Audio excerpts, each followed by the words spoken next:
Nicola, and I'd hoped maybe perhaps at this stage the Palestinian representative would not be here so that I could welcome them, but I don't believe they're here yet. An amendment, perhaps later. Minister, have you? I do move the amendment. It's a timed amendment.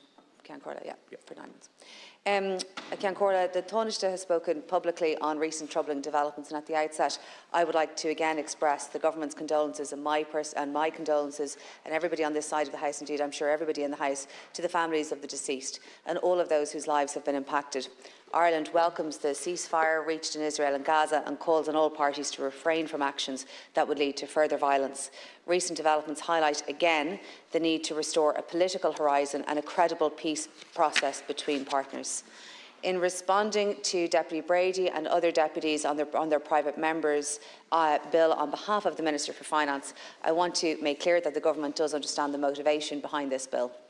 The bill is intended to require ISIF not to invest either directly or indirectly in companies engaged in doing business in illegal Israeli settlements in the occupied Palestinian territory where they are listed on a specific UN database, and we'll come back to that, and to divest from such investments where it becomes known to ISIF. Ireland's policy, for context, it seems useful to remind the House that Ireland distinguishes between the territory of the State of Israel and the territories occupied since 1967 in line with international law. This approach is common across all government departments, and as part of that approach, Ireland ensures that any bilateral agreements with Israel do not apply to territories occupied by Israel since 1967.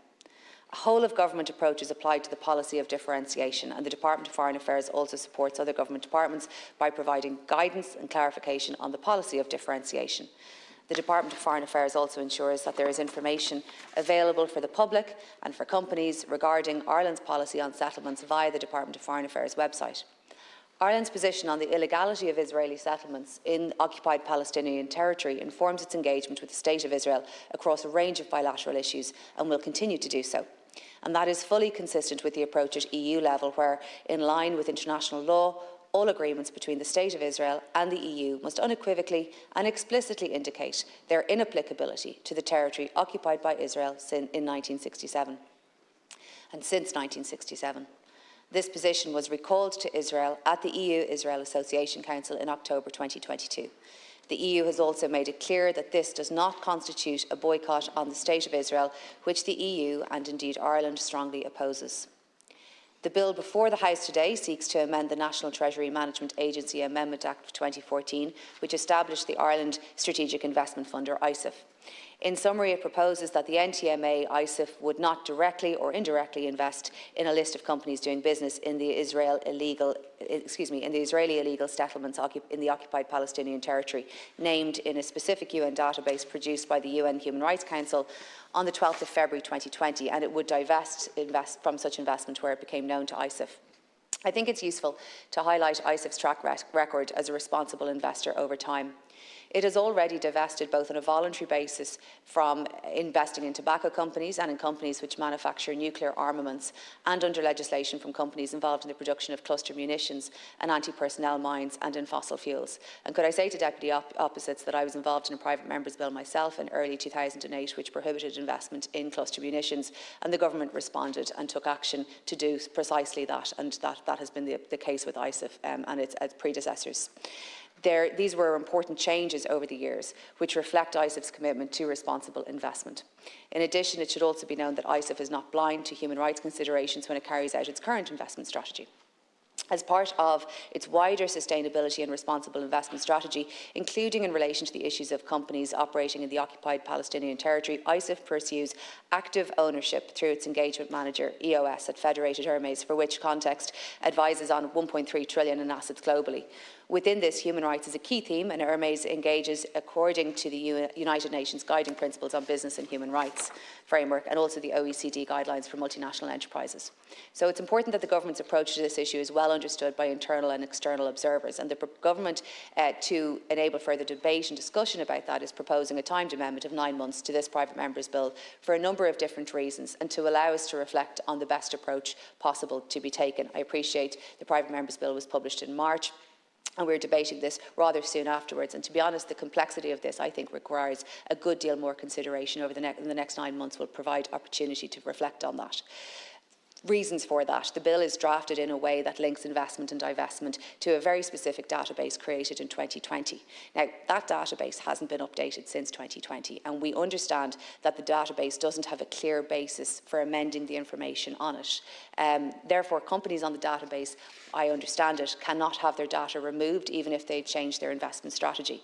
We also understand that companies cannot currently be added to the database, irrespective of their approach to investment in the illegal Israeli settlements in the occupied Palestinian territory. So the hook in the private members bill is that database, and we need to understand how that's working a great deal more than is the case today.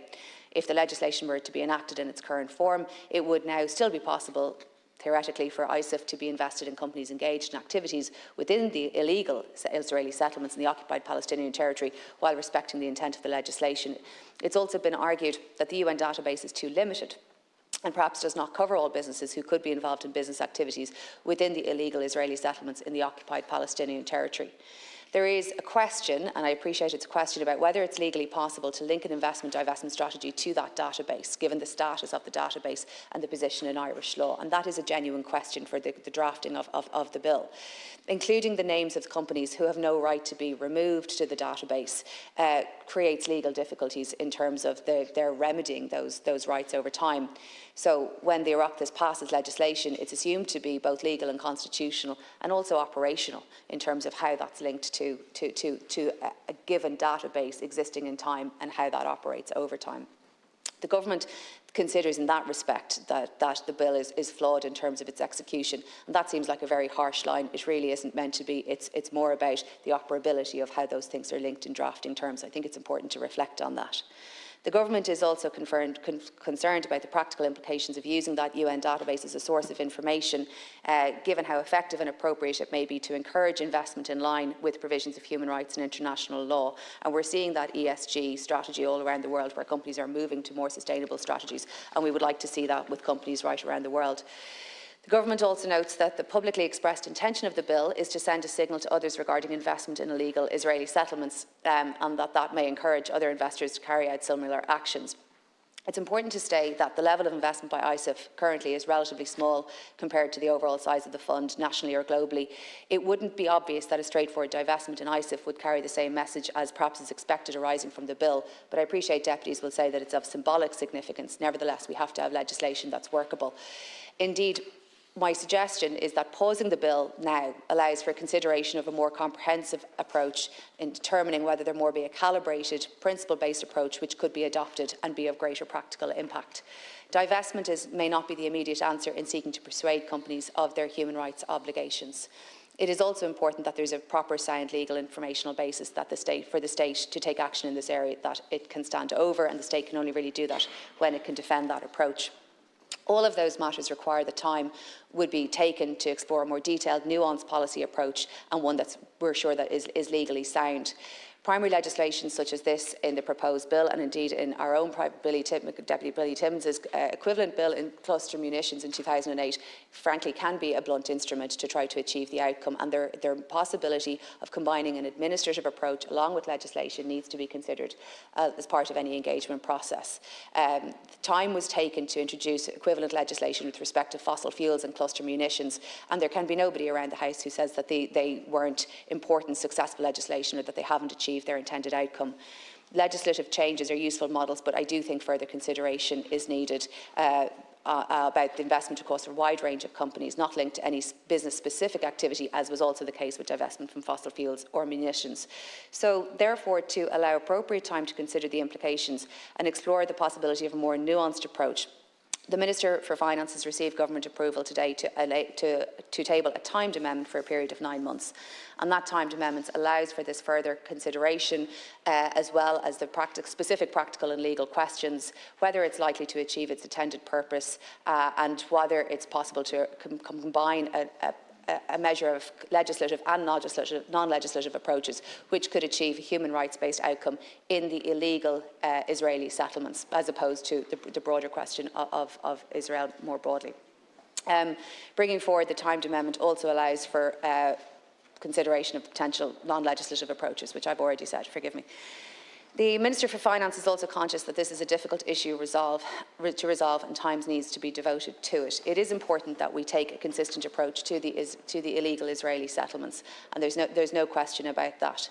I do always share concern about some of the language used by deputies opposite. I would hope that it is not the position of deputies opposite that the language around Israel continues, and I would hope that this is not an attack on the existence of the State of Israel, some of that language, and I'm just marking that as a question. Please. Excuse me, may I finish? Minister, without interruption. I've tried to give a reasoned approach to what I think is actually a very reasonable piece of legislation. I brought forward similar legislation in respect of cluster munitions, and I'm expressing my opinion as you are allowed to express your opinion around some of the language used. And I hope I'm doing that in a reasonable way, and I think I deserve the respect to be able to finish my approach. Thank you very much. Thank you, Minister, very much.